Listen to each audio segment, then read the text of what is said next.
Today, the topic, it seems we are really going deep. And I just want you to imagine that someone who responds to your messages, shows up when they say they will, and sit right next to you on the sofa.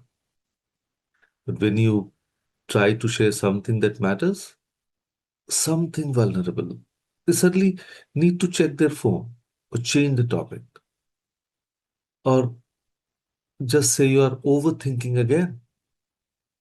So, such people are actually physically present, but it feels like talking to a wall. You're not imagining it, you're not being too sensitive. So, what you're experiencing is something that quietly damages more relationships than we realize. So, today we are going to talk about recognizing emotional availability and why it matters more than almost anything else in our relationships.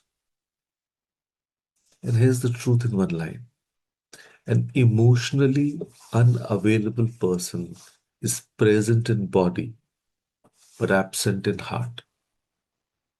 They occupy space in your life, but they don't meet you emotionally. It's like living with a beautiful statue. It's there, it looks right, but it can't hold you when you need holding. It can't hear you when you need hearing. And the most confusing part, sometimes you are the statue in someone else's life without even realizing it. So let's start with what emotional availability actually means. Because we throw this term around without really understanding it. It is openness, consistency, and empathy. It means someone can show up emotionally when it matters, not just physically. Or someone handles your feelings without making you feel like a burden. Or someone can be just consistent, not hot one day and cold the next. Or communicate honestly instead of shutting down or disappearing. See, an emotionally available person doesn't just listen to your words, they hear your feelings. They don't just sit with you, they sit with you what you are going through. Think about the difference. You tell your mom in law about a struggle at work. An emotionally available response is, "That sounds really difficult. Tell me more. How are you feeling about it?" And emotionally unavailable responses, "Oh, everyone has problems. My son works hard too. You should be grateful you have a job." See the difference. One invites connection, the other shuts it down. So now, how do you recognize when someone is emotionally unavailable? Let me give you a real daily life science, and especially for the women here who are in relationships. You share something vulnerable with your partner. Maybe you're feeling overwhelmed with household responsibilities, or you're anxious about your parents' health. So instead of acknowledging your feelings, they say, "Why are you always complaining?" Or "You're too emotional." Or they just go silent. And that's avoidance. They can't handle your emotions, so they dismiss them. Or this, let's say, you have a beautiful date night, deep conversation, you feel so connected. And the next day, they're distant, cold, back to one word answers. You didn't do anything wrong. They just can't sustain emotional intimacy. And that's inconsistency. They give you mixed signals because They're uncomfortable with closeness. Or maybe this, like you've been married 15 years, but your husband still can't tell you how he's feeling about anything. Work stress? It's fine. Health scare? Oh, don't worry. His father's illness? Silence. So he provides. He's responsible, but emotionally, a locked door. And that's shut down. Emotional unavailability in action. And if I talk about the men here, you're dating someone who seems perfect. She's charming, she's fun, everyone loves her. But when you try to have a real conversation about the future, about commitment, about what you want, or what you both want, she changes the subject, makes a joke, or picks a fight. She keeps you interested, but never lets you get close. And that's avoidance of depth. So she's emotionally unavailable, and you're chasing something that isn't there. So is what hurts the most. You cannot have a healthy relationship without emotional presence. Yes, you can have proximity, you can have routine, you can have years of togetherness, but without emotional availability, you have loneliness in partnerships. And the cruelest part, emotionally unavailable people often seem like they are trying. They remember birthdays, they do the dishes, they provide financially.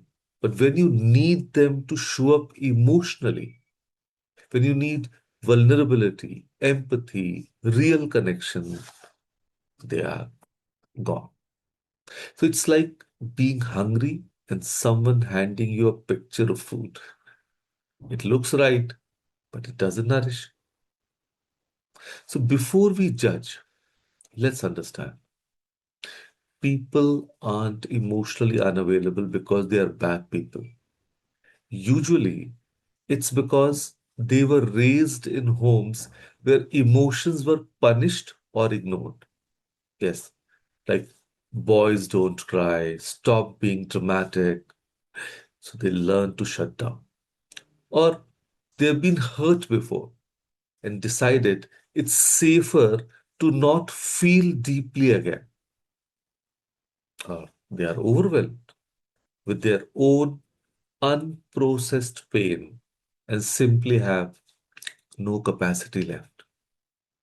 So, understanding this doesn't mean you have to accept it, but it helps you to stop taking it personally. Their unavailability is about their wounds, not your worth. So, here's the uncomfortable part. Before we point fingers at others, we need to ask ourselves, am I emotionally available? Think about it honestly. For mothers, when your teenager tries to talk to you about their anxiety or their confusion about the future, do you actually listen? Or do you immediately jump into the lecture mode or dismiss it as a teenage drama or get defensive? And for wives, when your husband tries in his clumsy way to share something vulnerable, do you make space for it? Do you compare it to your bigger problems or use it against him later on? And for daughters in law, when your in laws share their fears about their aging or health, do you respond with empathy or do you feel burdened and pull away?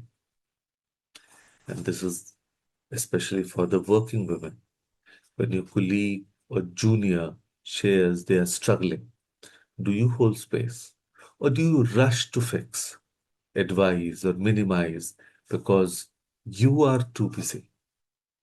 So, emotional availability isn't just about receiving, it's about giving presence to. So, now you know what emotional availability looks like. So, what do you do? If someone in your life is emotionally unavailable, think about it. You have two choices: connection or chasing. Connection means I care about you. I notice you struggle with emotional conversations. Can we talk about this? Can we work on this together? Anything. But chasing, it means trying harder and harder to get blood from a stone, convincing yourself that if you're just more patient, more understanding, or more accommodating, they'll finally open up. That's not love, that's self abandonment. So choose connection, not chasing. That's why many a times we say, just be present and give them space.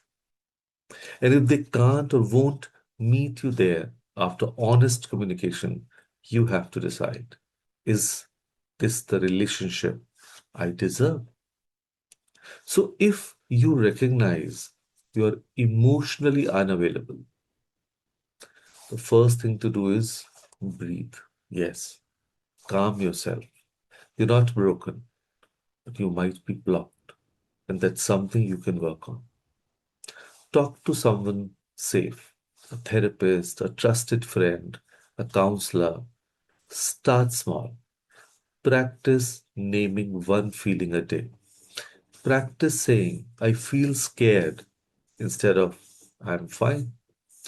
Practice staying in the room when conversations get uncomfortable. Emotional availability is a skill. You can definitely learn it, but you have to choose it. So here's what I want you to do after this session.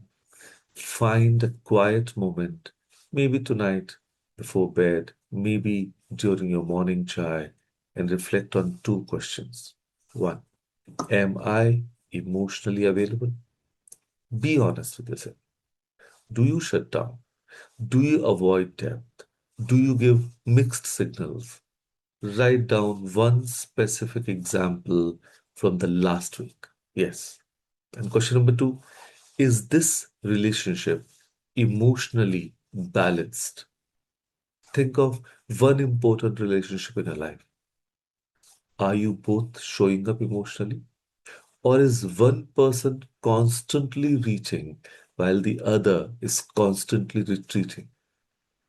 And journal one insight honestly, just one. Don't judge it, don't fix it yet, just see it clearly. Because awareness is the first step to change.